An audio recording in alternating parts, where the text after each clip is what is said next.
Dios les bendiga, hermanos. Un domingo más.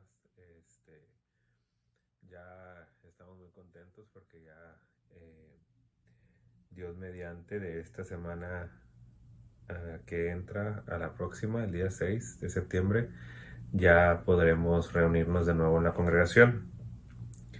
El día de hoy la clase es la lección número 26, la segunda venida de Cristo, y es parte de la unidad 4, Cristo en el Apocalipsis. Ahora, aquí vamos a llegar ya casi al clímax de lo que es el resultado de todo lo que pasó, ¿verdad? Vemos que hemos hablado acerca de la iglesia y de cómo, qué papel jugó la iglesia, ¿verdad? Y posteriormente vemos el resto de los capítulos donde ya pasan todos los juicios que vendrán sobre esta tierra durante la tribulación. Y posteriormente hablamos acerca eh, de lo que es la consecuencia, ¿verdad? Y de la reunión de lo que van a tener las naciones junto con Satanás, ¿verdad? Con el falso profeta, con la bestia, y cómo se van a reunir en el Valle de Megiddo para poder uh, tener una guerra o una última confrontación con Jesús. Vemos aquí, y es donde vamos a enfocarnos, en la segunda venida de Cristo. ¿Por qué se le llama la primera y la segunda venida? Bueno, la primera venida fue cuando Él nació aquí en la tierra, ¿verdad? Ese fue su advenimiento, su llegada. Posteriormente, no se le puede decir segunda venida al arrebatamiento porque el arrebatamiento no se considera una venida. Se considera que Él llega a un plano celestial, en otras palabras, a las nubes, y que de ahí somos arrebatados. La segunda venida habla acerca de cuando Él regresa físicamente a esta tierra y pisa la tierra. Y ahí es de donde nos vamos a enfocar, porque esto tiene tres diferentes facetas, ¿verdad? Primeramente, el regreso triunfante del Señor. Por segundo, ¿verdad? Reconocer quién es Él, porque ya no viene como hablaba en el pasado, ¿verdad? Mira, no le digas a nadie quién te hizo este milagro, no lo vayas a contar. En el pasado él como que trataba de mantener su identidad, ¿verdad? Solamente, no oculta, pero sí tratar de no, de que no se hiciera tampoco un alboroto acerca de quién él era, ¿verdad? Entonces trataba nada más de llevar las cosas un día a la vez. En este caso ya no es la misma situación. En esta situación él ya viene con su título, ¿verdad? Rey de reyes, Señor de señores. Viene como el fiel y verdadero, como el verbo de Dios. Viene con todos sus atributos, ¿verdad? Y vemos ahí que habla de diademas, habla de su vestimenta, de la autoridad que tiene con la espada, ¿verdad? Que sale de su boca. Entonces aquí nosotros vemos mucho simbolismo. Aquí, perdón, aquí vemos mucho simbolismo. Aquí vemos uh, una gama de simbolismos, los cuales son muy importantes para poder entender y poder visualizar lo que realmente se está dando aquí a entender en Apocalipsis. No es sencillo porque el simbolismo representa algo importante en la vida de Jesús. Entonces, para no errar, para tratar de ver todo desde un plano espiritual y de una interpretación correcta, se necesita, ¿verdad?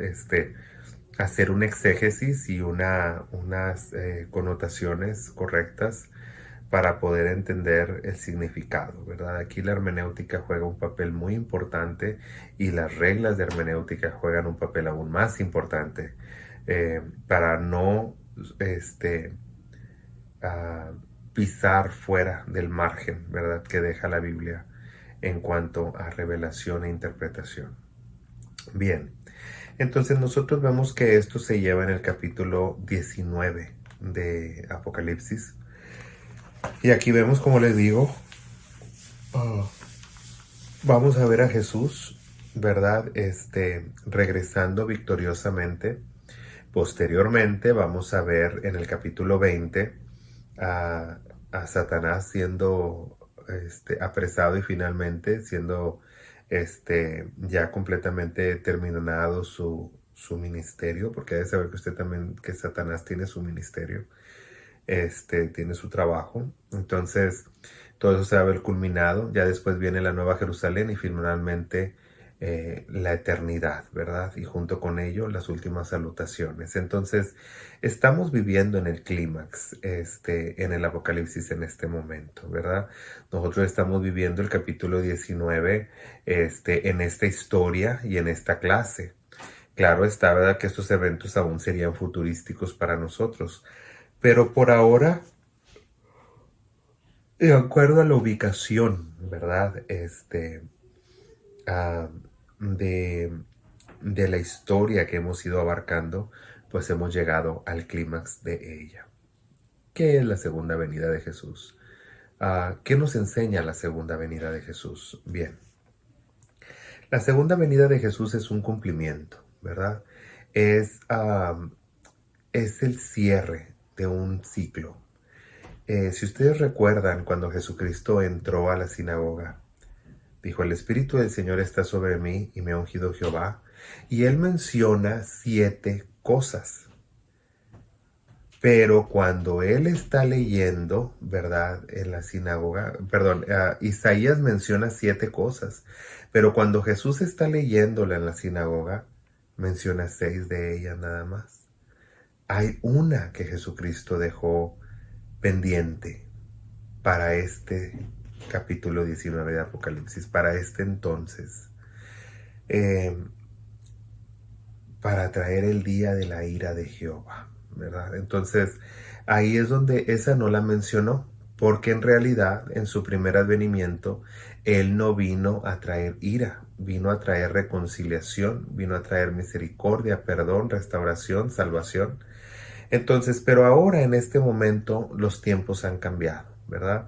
Ya pasa la época de la iglesia, viene el juicio hacia cada una de las naciones y posteriormente vemos ahora, ¿verdad?, que Él viene en su segunda venida para ponerle fin a las acechanzas de Satanás, ¿verdad?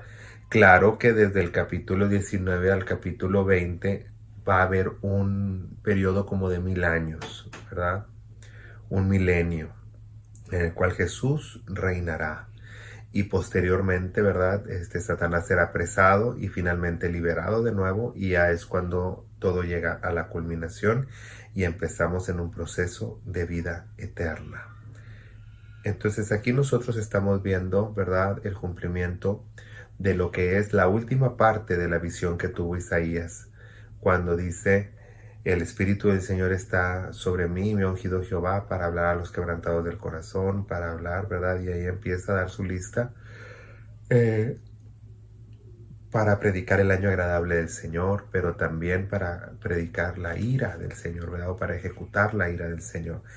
Y ahí es donde vemos que esto apenas pasa en este capítulo 19 de Apocalipsis. Bien, vamos a leer algunas cosas aquí, ¿verdad? Si usted lee el capítulo 19, los primeros 10 versos, habla de una gran fiesta, ¿verdad?, en el cielo.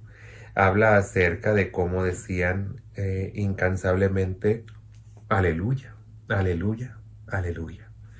Y la palabra aleluya, ¿verdad?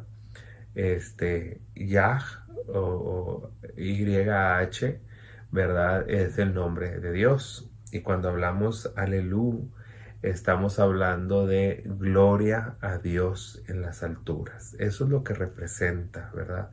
Gloria a Dios en las alturas. Quiere decir que hay que darle gloria a Dios. ¿Por qué? Porque ya llegó el Cordero, y las bodas del Cordero han llegado, ¿verdad? Ha llegado el momento en el que el Cordero ya va a tener esa boda con su novia, con la iglesia, y que finalmente descenderán a la tierra para venir a reinar juntos por 1000 años.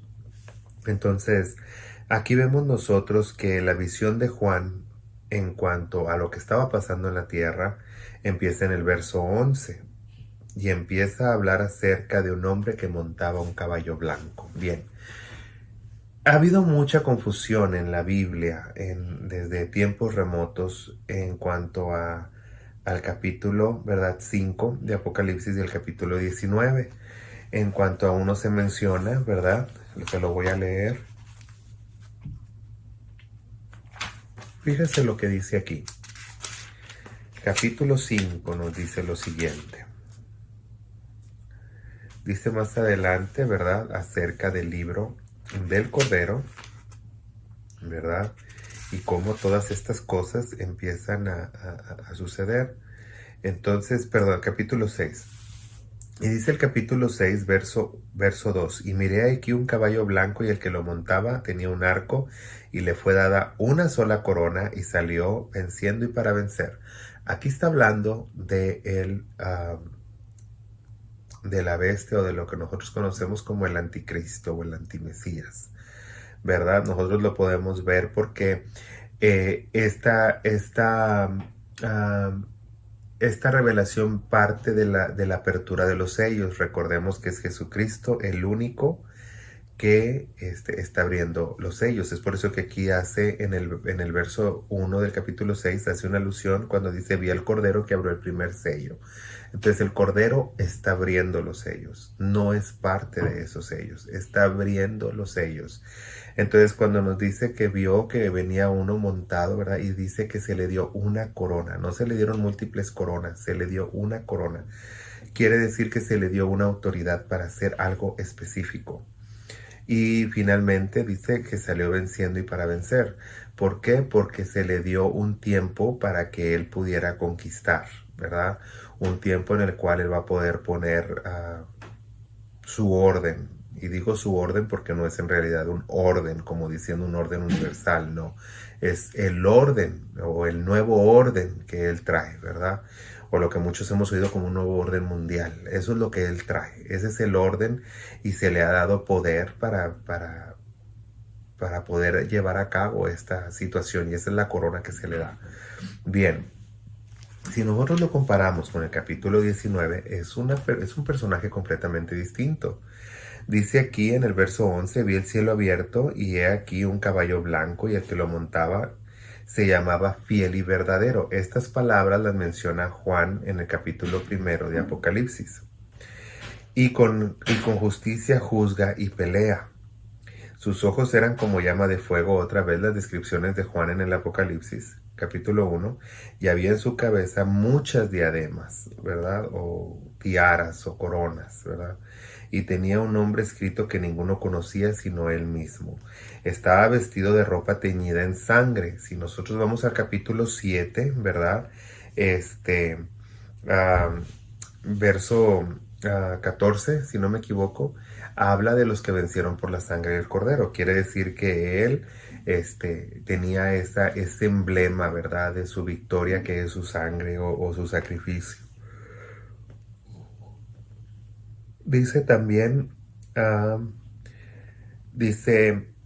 y su nombre es el Verbo de Dios. Y eso lo podemos ver en Juan capítulo 1, cuando también habla acerca del Verbo de Dios. Los ejércitos celestiales vestidos de lino finísimo y blanco y limpio. Esta es una descripción de la iglesia de Sardis, en otras palabras, la iglesia triunfante. Y le seguían en caballos blancos. Entonces no nomás había un caballo blanco, eran múltiples caballos blancos, ¿verdad? De su boca sale una espada aguda para herir con ella a las naciones y las regirá con vara de hierro.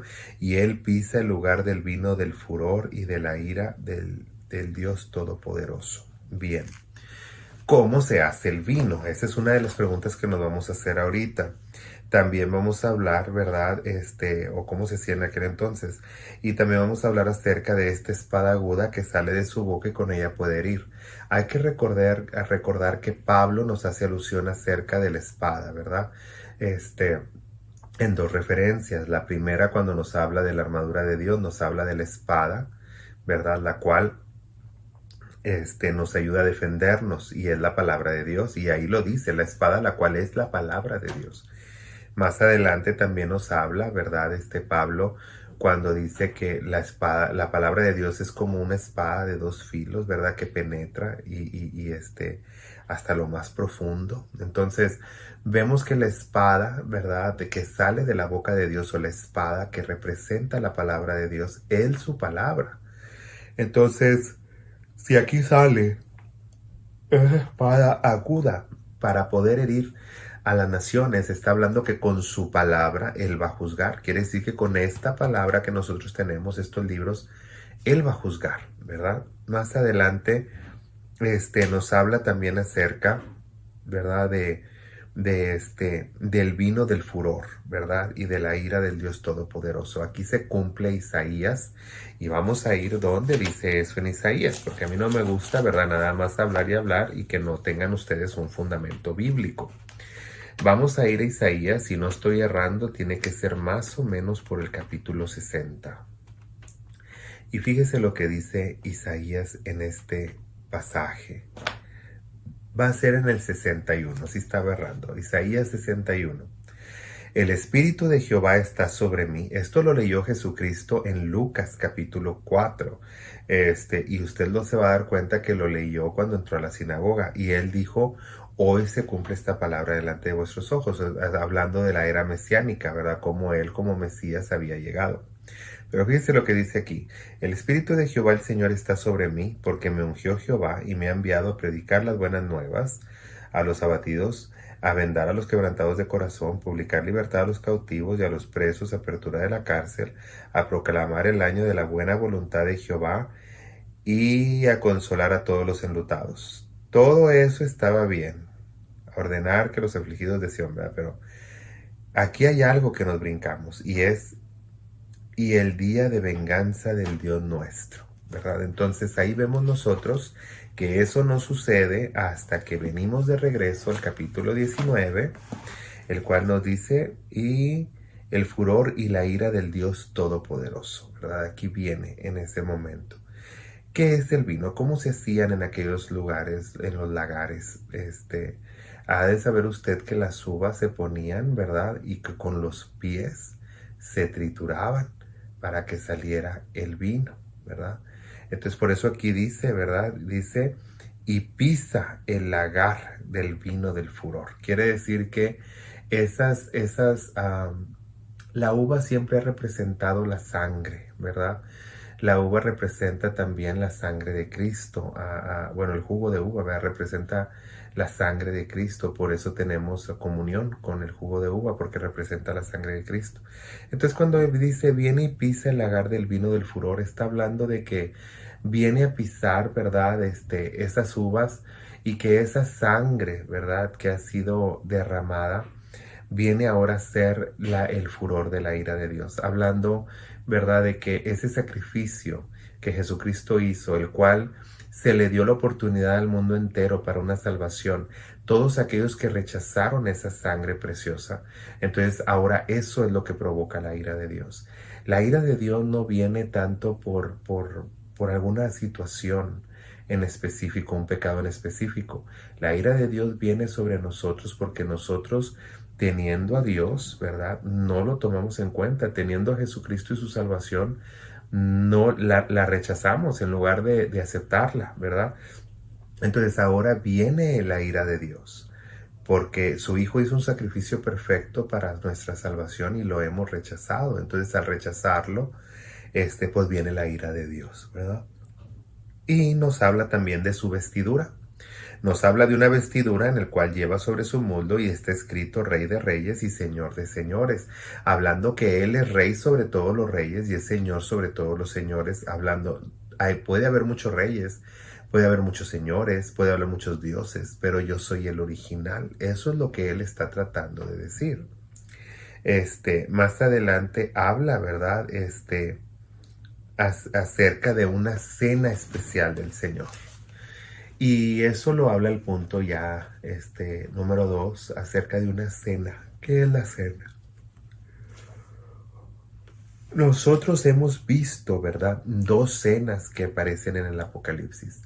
La cena a la cual todos estamos convidados en las bodas del Cordero, y la cena ¿verdad? Que nos habla aquí. Fíjese lo que dice: vio un ángel que estaba en pie en el sol y clamó a gran voz diciendo a todas las aves que vuelan en medio del cielo: venid y congregaos a la gran cena de Dios, para que comáis carnes de reyes y de capitanes, carnes de fuertes, carnes de caballo y de sus jinetes, carnes de todos, libres y esclavos, pequeños y grandes. Y vi a la bestia y a los reyes de la tierra y a sus ejércitos reunidos para guerrear contra el que montaba el caballo y contra su ejército.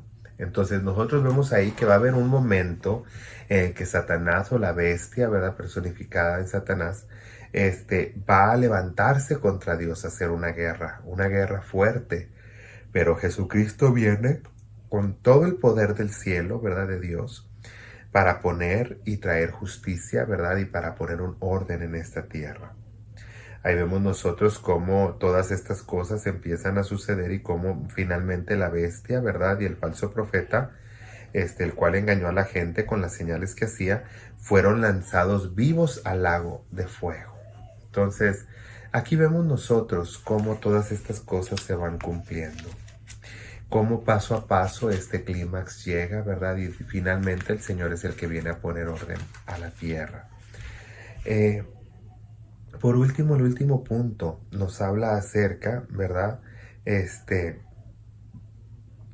estos dos fueron lanzados vivos en un lago de fuego que arde con azufre, y los demás fueron muertos con la espada que salía de la boca del que montaba el caballo, y las aves que deshaciaron las carnes de ellos. Entonces vemos nosotros también que Jesucristo va a pelear con su palabra. No solamente va a pelear con el falso profeta y con la bestia al aventarnos o a lanzarlos, ¿verdad?, al lago de fuego. Ahora es muy importante aquí que nosotros notemos algo cuando dice el Señor que los mata con la espada de su boca. Cuando Jesús iba a ser entregado, que fueron por él, ¿verdad?, y que estaba con los discípulos y llegaron con los soldados, ¿verdad?, y llegaron con Judas, el cual traicionó al Señor con un beso, dándole un beso. Y dice la Escritura que cuando le preguntaron ¿quién es Jesús Nazareno? Y dice que él dijo: yo soy. La palabra ahí no dijo yo soy como usted y yo. Cuando nos dicen ¿quién es Jesús Veraste? Y pues soy yo. No. O soy yo. No. La palabra que él pronunció es la misma palabra que se le dio a conocer a Moisés allá en el monte, ¿verdad? Entonces, cuando dice yo soy el que soy, ¿verdad? O yo soy. Cuando dice eso, la palabra es parecida a Yahweh. Hay una manera de pronunciarla, pero no debemos de pronunciarla, ¿verdad? Es una palabra que solamente los judíos resguardan con mucho respeto. Yo en mis estudios y con gente que he conocido, ¿verdad?, judíos, rabinos de alto rango, he tenido acceso a conocer esa pronunciación, esa palabra, pero es muy delicado, ¿verdad? Y no se debe de tomar a la ligera. Entonces, ahí nosotros vemos cómo cuando Jesús usa esa palabra, porque él era un rabino de alto rango, cuando él usa esa palabra, dice: cayeron todos a tierra. No hablan de caer del verbo me tropecé y me caí. Hablan de caer, de expirar. Sí, por eso es necesario leer los originales. Cuando vienen todos contra él le dice: ¿dónde está Jesús Nazareo? Y él dice: Yahweh. Sí. Cuando dice eso, nombra el nombre impronunciable del Señor, y cuando lo hace en ese nombre hay poder, y más cuando es una persona con un grado de poder como el de Jesús. Cuando Él lo menciona, todos cayeron muertos y Él los levantó de nuevo, dando a entender: nadie puede con Él. Por eso se cumple la palabra que Él mismo dijo: nadie me puede tomar mi vida, yo la pongo en rescate por muchos. Pero mi vida yo la pongo y yo tengo el poder para volverla a levantar. O sea, en otras palabras, yo puedo poner mi vida, puedo poner mi vida para la salvación de otros, pero yo puedo volverla a tomar para atrás y puedo volver a la vida otra vez, ¿verdad? Puedo decidir morir, puedo decidir vivir. Tiene la autoridad para ambas cosas, ¿verdad? Y por eso es que nadie lo mató. Y ese es un debate muy grande entre todas las religiones. ¿Quién mató a Cristo? ¿Lo mataron los judíos? Nadie lo mató. Él mismo te está diciendo: nadie puede quitarme mi vida. Yo la pongo y yo la vuelvo a tomar. ¿Sí? Nadie se la puede quitar, y ahí fue un momento muy específico y claro, que cuando le preguntaron quién era, él dijo la palabra impronunciable, caen muertos y él mismo los levanta. Y posteriormente, para dar una confirmación más exacta de esto, cuando saca la espada Pedro y hiere a uno de los oficiales romanos, ¿verdad? Jesús exclama, le dice: no, Pedro, así no se hacen las cosas, porque el que a hierro mata, a hierro muere. Dios le levanta la oreja y se la vuelve a restituir, ¿verdad? Se la vuelve a sanar a aquel soldado. Y él le dijo: ¿a poco tú crees que yo necesito tu ayuda? ¿Que acaso yo no puedo llamar a mi padre y él me manda 12 legiones de ángeles? O sea, está diciendo: ahorita aquí los ángeles ya están listos, solo necesito dar la orden y va a suceder. Entonces, ¿a qué se refiere con esto? Se refiere a que Jesucristo tiene una autoridad muy especial, ¿verdad? En la cual Él puede dar vida y Él puede dar muerte. Y, y si Él ya decidió que alguien va a vivir, y si no, no. Por último, ¿verdad? Dice que fueron muertos de espada por su boca. Quiere decir que Jesucristo, nomás con una palabra, y todas las personas que se reunieron en aquel valle van a caer muertas, ¿sí? Posteriormente dice Juan: lo último que vi fue un ángel que descendía del cielo con la llave del abismo y una gran cadena en la mano, y prendió al dragón, la serpiente antigua, que es el diablo y Satanás, y lo ató por 1000 años. Esto quiere decir, ¿verdad?, que Satanás no va a ser destruido hasta ese entonces. Va a pasar por un momento, ¿verdad?, Dios lo va a retirar, ¿verdad?, de su influencia, la va a retirar de nosotros, y vamos a poder reinar 1000 años, ¿sí? En paz con Jesús. Y de eso se trata la segunda venida del Señor. Pero no es el fin del mundo todavía. Viene la segunda venida de Cristo. Los que sobrevivieron van a pasar al milenio, van a entrar en esta nueva era de paz. Y finalmente, ¿verdad?, cuando Satanás sea suelto después de 1000 años, volverán a venir los estragos y finalmente todo llegará a su fin. Así que los que están pensando: es que ya viene el fin del mundo. No, no, no. Viene una nueva dispensación. Así es como se le llama. Viene la tribulación, posteriormente la segunda venida de Cristo, y luego todavía falta un milenio. Entonces todavía falta tiempo. Todavía el tiempo no se ha cumplido. Todavía falta más tiempo. Entonces seamos prudentes, hermanos. Entendamos lo que es la segunda venida de Cristo y el propósito que tiene. El propósito es traer orden a la tierra y su reinado de 1000 años, para que todos los que fuimos salvos, ¿verdad?, podamos venir a reinar junto con Él, y todas aquellas personas que sobrevivieron la gran tribulación puedan también ser parte de esto, y se les va a dar la oportunidad de ser restaurados. Lamentablemente, si no lo aprovechan, bueno, pues entonces las cosas, ¿verdad?, van a llegar a su fin, y vendrá una nueva vida eterna, o la vida eterna, ¿verdad?, para todos aquellos que decidimos ser fieles a Jesús. Dios les bendiga. Esta clase es un poco corta porque es parte de la clase que sigue y no podemos adelantarnos a eso, pero sí les digo: no se esperen a la segunda venida de Jesús. Cristo ya vino y el arrebatamiento está por venir. Seamos pues prudentes, amemos a Dios y hagamos las cosas de una manera ordenada, ¿sí?, para de esa manera ser parte de ese arrebatamiento, y ya que cuando venga la segunda venida, Jesucristo, no estemos nosotros en la tierra, esperando a ver qué va a suceder, sino que vengamos con Él, que seamos de esos que vienen con vestiduras blancas, montados en jinetes blancos. Yo le invito a que usted recapacite en su vida el día de hoy y recuerde que Jesucristo está esperándolo con los brazos abiertos. Dios le bendiga y cuídese. Bendiciones. Adiós.